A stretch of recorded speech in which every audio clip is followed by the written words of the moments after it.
Geçegi bir sutkага бүгүнкү күндө жаңы 12 учуру катталды. Ошондо жалпы бүгүнкү күндөгү Кыргыз Республикасындагы ушул COVID-19 козгогучун тапкан жарандардын саны 228-ге жетти. Анын ичинен Бишкек шаарында 30, Ысык Көл областында 3, Жалал Абад областында 80, Нарын областында 5, Баткен областында 4, Ош областында 105, Ош шаарында 6, андан кийин бардыгы болуп 128. Каршы мен айтышым керек, бүгүнкү бая 9-на дагы 2 күндө кошулду. Бүгүн деле айттым, 7 киши кошулуп, жалпы медициналык кызматкерлердин бул коронавируска чалдыкканы 19 болду. Булардын клиникалык симптомдору жок. Мындай айтканда жөн эле, мындай айтканда козгогучуна табылган. Алардын баары бүгүнкүдө ошол жугуштуу оорулардын бөлүмдөрүнө жайгашып жаткырышты. Антивирустук препараттарды алып атышат. Жалпысынан 23 киши оорудан айыгып чыгарылды. 4 киши мурдагыдай эле өлүмгө дуушар болгон. Бүгүнкү күндө ооруда больницада жаткандардын саны 201. Анын ичинен 10-у мындай оор абалда отурушат. Бирок алар ИВЛ эмес, жөн эле кислород менен дем алышып атат. Ассаламу алейкум, урматтуу мекендештер.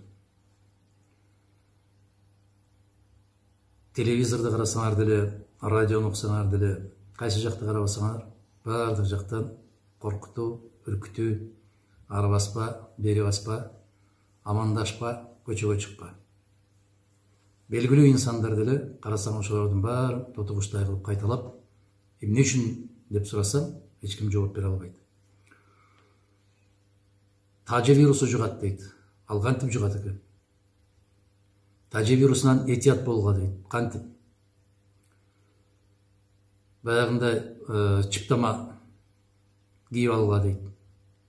Бет кап кийгиле дейт. Билген инсандар тажы вирус чачтан да кирет дейт. Чачтан да жугат дейт. Чач аркылуу дагы өтөт дейт денеге. Бир сөз менен айтканда, сабатсыздык, караңгылык, маалыматтын жетишпегендиги биздин мамлекетибизде аябагандай каттуу будумчаңга салды. Абдан кыйынчылык жагдай түзүлдү. Бул кыйынчылык экономикалык жагынан эле эмес, психологиялык жагынан дагы каттуу сокку урду. Экономикалык жагынан күнүмдүк оокатын таап, базарларда ар бир күндүк нанын ошол күнү таап аткан биздин миңдеген азаматтарыбыз жумушсуз калып, эртеңки келечеги аябагандай каттуу бүдөнүк. Мына ушул эртеңки күнүн ойлоп, кандай болор экен деген ой санаалар, анан бул оору кандай жугат экен деген коркуу сезимдери баары аралашып келип, будуңчаң адамдын ичинде аябагандай уйгу туйгуларды пайда кылды. Бүтүндөй дүйнөлүк дарыгерчиликтердин атасы болгон Абу Али ибн Сино айткан экен. Бир нерседен коркуп жашоонун өзү дарт деп. Кыргыз бийлиги бүгүн бүтүндөй коомду ошондой дартка кабылдырды. Дартка чалдыктырды. Коркутуу, үркүтүү. Чочулабы. Же болбосо кандайдыр бир даражада ушундай бир кырдаалды түзүү бүгүнкү бийликке аябай каттуу пайда алып келип атат. Сыртка чыгып, киши менен амандашпай калды. Мына кээ бир жерлерге барып алсам, атайын кезектерди күттүрүп коюп, тамак аш саткан дүкөндөрдө кезек турат. Алар айтат, бири-бириңерге 1 метрден жакындабагыла деп. А эмне үчүн анда кезек күттүрүп атасың сен? Эмне үчүн ошондой шарт түздүң? Экинчи жагынан, Кыргыз Республикасы дүйнөлүк мафиялык өкмөттүн куурчагына айланды. Мына эл дарбыса, бирөө кошо дарбыйт дегендей болуп, башка мамлекеттерде эмне болуп атса ошону тугурап, өз алдымчалык менен, өзүнүн акылы менен жашабаган өлкө, жашабаган бийлик өз элине өзү өкүмзарлык кылып атат. Бул оору чоң мамлекеттерге аябай чоң пайдасын тийгизди. Мына салып аткан будуңчаңдар Италияда монча киши каза болду, Испанияда мынча киши каза болду, Кытайда мынча киши каза болду, Америкада мынча киши. Карап көрүңүздөр. Эгерде ошол мамлекеттерде жыл башынан 3 айдын ичинде канча киши каза болсо, дал ошончо киши каза болду. Андан ашыкча киши каза болгон жок. Демек, бул мыйзам ченемдүү көрүнүштөр. Кыргызстанда дагы тажылуу вируска ушунча киши чалдыкты дейт. Аттарын атап койбойсуңарбы? Кимдер алар? Көрсөтпөйсүңөрбү? Кайсы кишилер? Кайдан жуктурду? Эмне болуп жуктурду? Жуктурганына канча күн болду? Кыргыз мамлекет эмес, илимдин эң алдыңкы катарында жүрөбүз деген өнүккөн өлкөлөр дагы ага каршы эч нерсе ойлоп табай элек. Бул аскер жаатында колдонулуучу адамдын колунан пайда болгон өтө коркунучтуу вирус. Бирок ал барбы жокпу эч ким билбейт. Эч ким көргөн жок. Эч ким анын аныктамасын бере албайт. Биздин республикабызда грипптин эле канча түрлөрү бар экенине, а ошол ооруп аткан киши кайсы түрү менен ооруп аткандыгын аныктай албаган лаборатория коронавирусту аныктап калдыбы? Мен ишенбейм. Бул жасалма түрдө түзүлгөн жагдай, кырдаал. Ушул аябагандай каттуу будуң чаңдын аркасында чоң глобалдуу саясат жатат. Бул Германияга абдан пайдалуу болду. Эмнеге? Миллиондогон качкандар Сириядан, башка тараптан Германияга кирип кетүү коркунучу пайда болгондо, ушуну тып токтотту. Францияга аябай чоң пайдасын берди.